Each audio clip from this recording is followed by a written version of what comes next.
Welcome back to Silent Husband Club. We've missed you. Apologies for the long silence, life got in the way, but we're back now. Starting today, we're committed to sharing a new story with you every single day. He thought the crash was just an accident. But when he saw whose car it really was and who had been driving, everything inside him began to fracture. What would you do if your best friend took your wife for a ride and only one of them came back the same? If this story grabs you even a little, hit that like button, subscribe, and leave a comment. It helps the channel grow and make sure you don't miss what's coming next. The wrench slipped from my hand and hit the concrete with a clang, echoing through the stillness of the garage like a warning shot. I didn't flinch. My fingers were slick with oil, old, dirty, and thick like the silence that surrounded me. Outside, the rain whispered against the roof, soft and rhythmic, like breath behind your neck when no one's supposed to be there. The single bulb above my head flickered, shadows crawling across the walls, slithering between my shelves of tools and stained rags. I stood there for a moment, lost in the quiet, in the feeling that something was off. Then the landline rang. Not my cell. That one was quiet, tucked away by the radio. No, this was the landline. The one only a few people ever used. The one that usually meant bad news. I wiped my hands on a rag that was too dirty to help and picked up. Cross, I said, voice low and hoarse from hours alone. Mr. Cross? A woman's voice answered, flat, calm, official. This is Officer Daniels with the Willow County Sheriff's Department. I'm sorry to inform you, your wife, Isabel Cross, was involved in a car accident tonight. She's currently in critical condition at Willow Grove Hospital. My legs locked. My breath snagged in my throat. The garage, the world, narrowed to a buzz and a heartbeat. Was she driving? I managed. No, sir, the officer said. The vehicle was registered to a Gavin Hale. The driver at the time was Ethan Reed. Ethan. My mind blanked. My mouth went dry. Ethan Reed, he wasn't just some stranger. He was the guy who helped me patch the garage roof after that winter storm. He was the one who brought ribs to our Sunday cookouts. He once gave Isabel a birthday gift from both of us. Without asking. And now he was the one driving with her beside him when the crash happened. The officer was still speaking, something about coming in to answer a few questions. But I didn't hear the rest. I hung up. 20 minutes later, I was tearing down the rain-slick highway, the windshield wipers beating like a metronome to the chaos in my chest. Ethan Reed. Gavin Hale. My wife. The hospital lights were too bright, too sharp. They pierced into my head like needles. I barely heard the nurse guiding me down the hall. My boots squeaked on the linoleum like some cruel laugh track to the horror I was about to see. Through a narrow window, I saw her. Isabel. She was pale. Too pale. Tubes tangled around her like ivy. Her hair matted with blood that had been mostly wiped away, but not completely. Her wedding ring was still on. That detail, for some reason, nearly broke me. I didn't go in. I couldn't. Where's Ethan Reed? I asked. The nurse hesitated, probably by instinct. Observation room 3. Minor injuries. But you can't. I was already walking. I opened the door without knocking. Ethan sat on a bed, bruised and bandaged, but very much alive. When he looked up, our eyes met, and for a moment, there was nothing but silence and fluorescent hums. Daniel, he said, like my name was some apology. I didn't know she was hurt that bad. We were just. Where are you going? I cut in. He blinked. It wasn't like that. You were driving Gavin's car. Not yours. It's complicated. You took my wife. In his car. And now she's in there, looking like she might not make it. His eyes dropped. It was a mistake. A mistake. That's all he had. I stared at him. I wanted to break something. To yell. To punch. But all I said was, yeah. And then I walked out. Outside, the rain had turned violent. It came down in sheets, soaking through my shirt, stinging my eyes. But I didn't care. I stood there, beneath the gray sky, fists clenched, trying to feel anything but this boiling void inside me. He had lied. Not with words, but with the silences, the hesitations, the way he couldn't look me in the eye. And Isabel? She hadn't even called. I got into my truck. Slammed the door. The radio came on, playing some song about broken hearts and empty roads. I turned it off. I didn't need music. I had enough noise in my head to last a lifetime. That night didn't feel like an ending. It felt like the start of something darker. Something that was just beginning to breathe. The morning didn't arrive so much as it crept in like a thief. Cold, unwelcome, and colorless. Pale light slithered through the blinds, stretching across the empty half of the bed, still unmade, still faintly carrying Isabel's scent, lavender mixed with motor oil. I sat on the edge, elbows on knees, staring at nothing, afraid that if I moved too fast, the entire world might crack apart. I hadn't slept. I'd spent most of the night in the garage, sitting in silence, surrounded by the very tools that used to bring me peace. Now they just stared back at me, like silent witnesses to something I couldn't explain and couldn't undo. At 7:12 a.m., I stood in front of the bathroom mirror with a razor in my hand and bloodshot eyes staring back. I looked like someone halfway drowned, not dead, not alive. Just suspended in the moment between the fall and the impact. I didn't go to work. Didn't call anyone.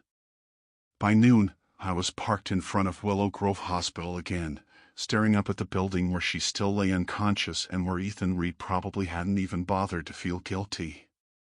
I didn't go inside. I couldn't. Instead, I watched the raindrops race each other down the windshield, trying to convince myself this would all make sense if I waited long enough. That's when I saw him. Gavin Hale. Tall, cocky, wrapped in a leather jacket that looked 2 sizes too big for his narrow frame, sunglasses on like he thought he was untouchable. He stepped out from under the hospital awning, lit a cigarette like he was in some movie, and started talking on his phone. I watched closely. He wasn't shaken. Wasn't rattled. In fact, he was smirking. And then he walked over to a silver Audi, his Audi. Except that didn't make sense. His Audi was supposed to be the one wrapped around a tree. Destroyed. This one was spotless. Untouched. A different car. A different night. Something twisted in my gut. Later that evening, I sat in the kitchen, a mug of untouched coffee in front of me, the rain tapping at the windows like it was trying to confess something. I opened Isabel's laptop. She hadn't used it since Tuesday. Her background photo hit me like a punch, us laughing in the backyard last summer. Her head on my shoulder. A lie captured in pixels. I checked her email, nothing strange. But the messages, that's where the truth started bleeding through the cracks. I found it buried deep in her messaging app. A message labeled RC Dinner Friday. Casual. Innocent on the surface. But when I clicked it open, it read, "You sure he won't notice?" The reply, "He never notices." It was from 2 weeks ago. The night I worked late on the Ferguson transmission. The night she said she had dinner with a book club friend. I kept reading, scrolling through a trail of half-coded jokes and late-night confessions. Memories that didn't belong to me. And then I saw his name. Ethan. Messages he had sent. Photos they had shared. Laughing at things they never told me about. I kept digging. There were messages from Gavin too. Less frequent, but present. I stepped away from the table, heart thundering in my chest.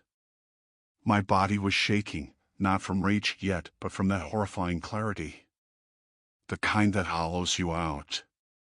I went to the garage. Pulled open the old drawer beneath the workbench. Inside was the burner phone I kept for emergencies. Cheap, prepaid. Almost never used. I powered it on, opened the browser, and typed, recovered deleted text messages. Because something wasn't just wrong. Something was rotten. I returned to the kitchen. The coffee was cold now. The air inside the house felt thick, like grief had seeped into the walls. The phone buzzed beside me. A message from the recovery tool, 23 deleted messages found. My thumb hovered, then tapped. The first line made my breath catch. He doesn't suspect a thing. And just like that, something inside my chest cracked. Not loud. Not sudden. Just a deep, silent fracture like a bone splitting beneath the skin. And once it starts, it never stops. It spreads. Quietly. Relentlessly. I didn't scream. Didn't throw anything. I just sat there, eyes fixed on the screen, as the storm inside me finally opened its eyes. It started with the smell of gasoline. Not strong, just a whisper of it. Faint enough to get lost beneath the scent of pine and the damp weight of the rain from the night before. I stood at the edge of the cul-de-sac, hoodie pulled over my head, hands buried in my pockets, breathing slow, deliberate. The street was too quiet, the kind of quiet that doesn't come from peace but from something holding its breath. Across the road, Ethan Reed's car gleamed even in the dark. Midnight blue. Polished. Expensive. Arrogant, just like him. It had taken me days to plan it. Not out of rage, not out of panic. But with clarity. Cold, surgical precision. The kind that only arrives when grief finally sheds its skin and hardens into purpose. I mapped everything. The security cameras in the neighborhood. The timing of the garbage trucks. Which porch lights flickered. Which ones didn't. I knew which neighbor's dog barked at everything and which one slept through anything. I wasn't after revenge. Not yet. I needed him to know I saw it. I saw them. I needed him to feel watched. I moved across the street like smoke. Boots soundless on the wet pavement. The fuel I carried was from a lawnmower behind my shop. Stolen. Odorless in small amounts. Legal to possess. Illegal to use like this. I crouched low near the rear tire and poured a slow, deliberate line under the car, letting it snake beneath the undercarriage like a warning. Another trail to the front bumper. Then a single smear on the driver's side handle, just a coin-sized mark. Enough to burn. Not destroy. This wasn't about fire. It was about message. Symbolism. I pulled a photograph from my jacket. Black and white. Isabel, smiling. Taken last summer. The sun had lit her face like it was trying to preserve the lie. I folded it in half and tucked it gently beneath the windshield wiper. Then came the match. It flared with a hiss, bright, golden. I watched it dance, hypnotized. I didn't feel warmth. I didn't feel fear. I just felt ready. I let it fall. The fire didn't roar. It whispered. A soft flicker at first. A lick of light beneath the belly of the beast. Then it caught. The flame bloomed, curling up the fuel trail with delicate hunger. Plastic blackened. Paint blistered. A small alarm inside chirped once, like a frightened bird, then died. Porch lights flicked on. A voice shouted from down the block. Dogs barked. But I was already gone, cutting through hedges and alleyways I knew like the veins in my own hand. My hoodie soaked with sweat. My breath short, fast. But my steps never faltered. Back home, I scrubbed until the gas smell left my hands. I changed clothes. Hid the boots behind a false panel in the garage wall. No cameras. No trail. No fingerprints. Just the photo. Just the silence. By morning, the fire was on every local news channel. Luxury vehicle torched in suspected arson. They showed a photo of Ethan standing by the smoldering wreck, his hands in his hair, face pale and stunned. Neighbors guessed everything from insurance fraud to a scorned ex. But no one knew. No one really knew. Except him. I sat at the kitchen table, sipping coffee that tasted like ash. The newspaper sat neatly folded beside me. The photo was gone. It had done its part. I turned the page. Something about high school baseball. A fundraiser for a dog shelter. But I wasn't reading. I was remembering the way Ethan looked in that hospital bed. The way he stumbled over his words. The way he said, it wasn't like that. But it was. And the fire? That was only the beginning. The garage was quiet the next morning, but it didn't feel like peace. It felt like the stillness before another crack in the ground. I stood beneath the roll-up doors, gray morning spilled in low clouds sagging like they couldn't hold the weight anymore. Rain hadn't come yet, but it was waiting, just like everything else. I pulled on my gloves and bent over the hood of an old '92 Ford pickup that had been rusting out back for weeks. It didn't pay well. It didn't matter. I just needed to keep my hands busy while the rest of me unraveled thread after thread of the lie that had become my life. By noon, the neighborhood was buzzing like static. People out in their robes, pointing at the scorched shell of Ethan's car like it was some urban legend. Some took photos. Others whispered. The theories were pathetic. Teenagers. Jealous ex-insurance scam. I listened from inside the garage, polishing a carburetor that didn't need polishing. My hands moved.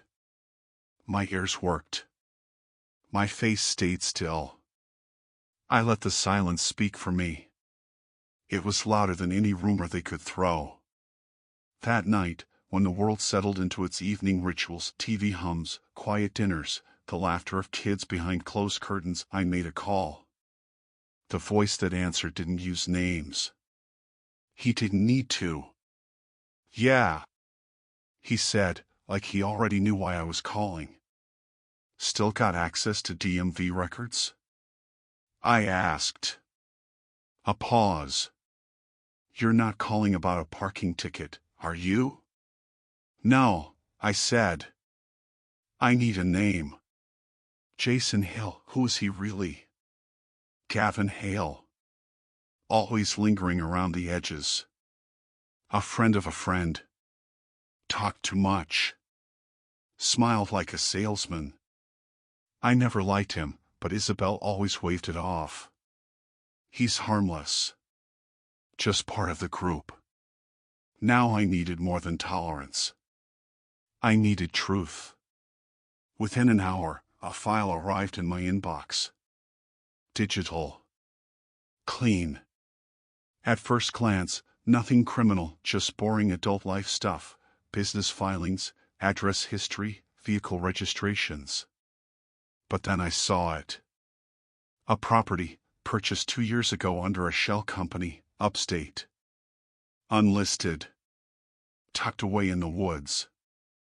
No utilities logged in months. No taxes paid. It was listed as a private retreat. A cabin. A place to vanish. My blood ran cold. A cabin. Was that where they went?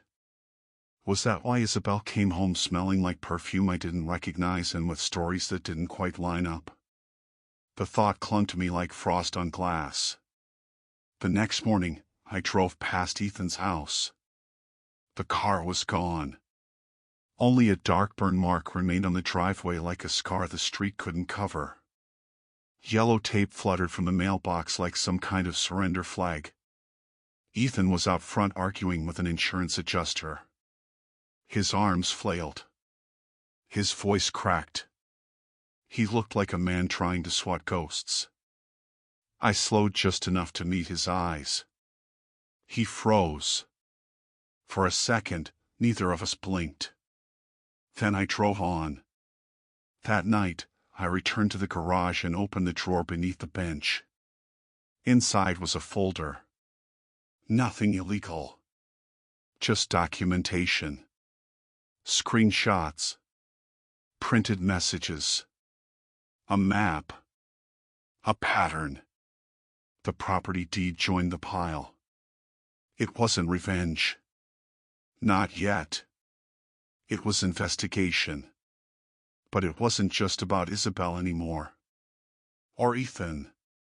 It was bigger now. Something deeper. Something sick that had grown roots beneath everything. And I wasn't going to stop until I dug it all out. Until I found the bones. And when I did, I wasn't going to bury them. I was going to hold them up, one by one, for the whole world to see. The town started to shift in ways only people like me could notice. The air was different, heavier, like it knew something had been unearthed but didn't know what to do with it yet. I stopped by the corner coffee shop one morning, a place Isabel and I used to visit on slow Sundays. The girl behind the counter gave me a soft, cautious smile. "Your usual?" she asked. I nodded. Black. No room. Her hands moved on instinct. "You hear about the fire?" she asked, lowering her voice like it was some kind of funeral. "I saw," I replied. She leaned in. "They say it was intentional." "Ethan Reed's car." "Fancy one." I said nothing. Just dropped a few bills on the counter and walked out with the cup, still too hot to hold. By the afternoon, the whispers weren't whispers anymore, they were wildfire. Rumors leapt from porch to porch. Ethan had gone quiet. His wife Laura hadn't been seen since the morning after the fire. The blinds on their windows stayed shut. Packages were left on the doorstep, never picked up. No one answered the door. No lights turned on. That house used to be the one with Christmas lights up in November. Now it was just another hush corner of town people walked past a little quicker. But I didn't care about what people were whispering anymore. I had my eyes on something deeper. The file on Gavin Hale was expanding like a cancer. And the cabin, the one in the woods, wasn't just a property. It was a location repeatedly pinged on Isabel's phone history. Not once. Not twice. Regularly. Over 6 months. Trips she never mentioned. Not a single time. I printed out a map of the property. Circled the GPS coordinates. She had lied to me with her silence, with her movements, with the way she always said she just needed space. But your body doesn't leave town unless someone gives it permission. And Gavin had always been that someone, hadn't he? I didn't drive up to the cabin. Not yet. That would come later. I had another stop to make first. Gavin worked at a brokerage office tucked behind boutique shops and overpriced cafes. A clean, glass-wall place that tried to sell charm as trust. I sat in my truck across the street, engine off, eyes on the door. At 5:32 p.m., he walked out, phone in hand, laughing at something no one else could hear. He moved like a man who thought secrets couldn't touch him, like charm could erase evidence. I followed. Not close. Not obvious. Just enough to see, to feel. His apartment was upscale, all chrome and tinted windows. A place that smelled like filtered air and quiet money. I didn't need to go in. I just watched. Waited for the lights to flicker on in his upstairs window. And then I left. That night, I didn't reach for fire. I reached for something sharper. The truth. I scanned everything, every message, every photo, every receipt, every timestamp. There was one image, grainy, taken from a gas station security cam, showing Isabel and Gavin. She wasn't looking at the lens. But he was. And he was smiling. Like he owned the moment. I packaged the whole thing up digitally. No explanation. No threats. Just facts. I sent it to the local paper anonymously. Then printed a hard copy and mailed it directly to Gavin's supervisor. The fallout came fast. 2 days later, Gavin was escorted out of his office. The local blog posted a piece, no names, but in a town like this, everyone knew who it was. Broker linked to property cover-up and ongoing scandal involving married woman. I read the headline once, then closed the tab. No sense of victory. Just motion. Gavin had built his world on polished surfaces. But reputations, like glass, only needed one crack. I didn't throw a stone. I just pointed to the fault line. That evening, I sat in the garage as the sun burned low across the rooftops, painting the world in fire and rust. The folder behind me was thicker now. And somewhere across town, another man sat in the ashes of his own decisions, wondering how it had all turned so fast. But the world hadn't turned. It had simply opened its eyes. And I had been the one to lift the lid. The house was still when I returned. Still in the way only abandoned spaces are, clean, quiet, yet holding shadows in all the wrong corners. I moved through it like a man retracing the outline of a life that had already burned down. The kitchen was spotless. The photos were gone. The walls held only faint rectangular ghosts where our memories used to hang. I stood in the doorway of the bedroom we used to share, staring at the empty bed, the dent in the mattress where Isabel once slept, now nothing more than an indentation in time. Her scent was fading, but the silence she left behind still roared in my ears. Then came the message. No name. Just a number I hadn't saved but knew by heart. We need to talk. That was all it said. No punctuation. No apology. Just pride barely masking desperation. I didn't reply. I waited.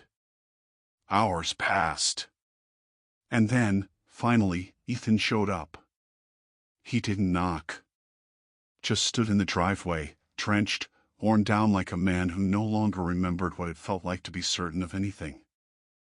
I opened the garage door. Neither of us said a word at first. Rain tapped the metal roof. A wind passed through like it was carrying ghosts. I know it was you, he finally said. I didn't answer.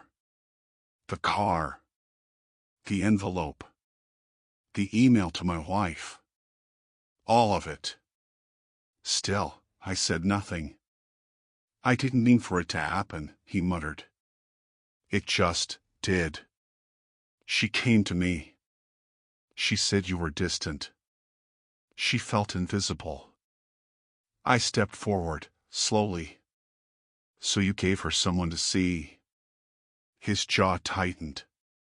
And Jason? Was that your idea too? Or hers? He hesitated. She said it would distract everything. She said it was just fun.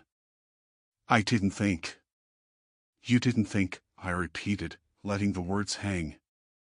I've lost everything, he said. My job. My family. Laura filed for separation. Good. The word dropped like a stone. Ethan flinched. I just wanted to matter, he whispered. She made me feel like I did. You matter now, I said. Just not in the way you wanted. He looked at me, eyes red, skin pale. What are you going to do now? Nothing, I said. Not anymore. And then I turned my back to him and picked up a wrench. A signal. This conversation was over. He stood there a few seconds longer, waiting for something I'd never give him: absolution, mercy, friendship. But that man, the one he used to know, had burned up with the lies. Eventually he left. And I didn't watch him go. Later that night, I sat in Isabel's hospital room. I didn't announce I was coming. I didn't check in. I just walked past the nurse's station, past the machines humming like tired hearts. She looked smaller than I remembered. Her skin pale, her hair tangled. But her eyes, when they opened, they found mine immediately. Her lips parted, maybe to speak, maybe to beg. I stepped forward and placed a manila folder on the table beside her bed. She stared at it, then back at me. What's that? I didn't answer. I came to give you the truth, I said. Not the version people whisper. The kind that stays when everything else burns. She reached for the folder with shaking hands. Opened it. Her face changed as she flipped through the pages: texts, timestamps, call logs, photos. The gas station image. The motel receipts. Her name. Gavin's. Ethan's. It was all there. She looked up, voice barely a breath. I didn't know how to stop it. You knew how to start it. I never stopped loving you, she said, tears rising. You loved being loved. She closed the folder, the weight of it heavier than paper. Are you here to punish me? No, I said. I'm here so you know I see you. Finally. Clearly. A long silence passed. And then I stood. When they asked where I went, I said, stepping toward the door, tell them I was already gone before the crash. Outside, the sky had begun to clear. Sunlight pushed weakly through the clouds like it wasn't sure it was allowed back in. I stepped into it, letting the warmth touch my face, not as forgiveness, but as closure. And for the first time in months, I didn't feel anger. I didn't feel grief. I felt finished.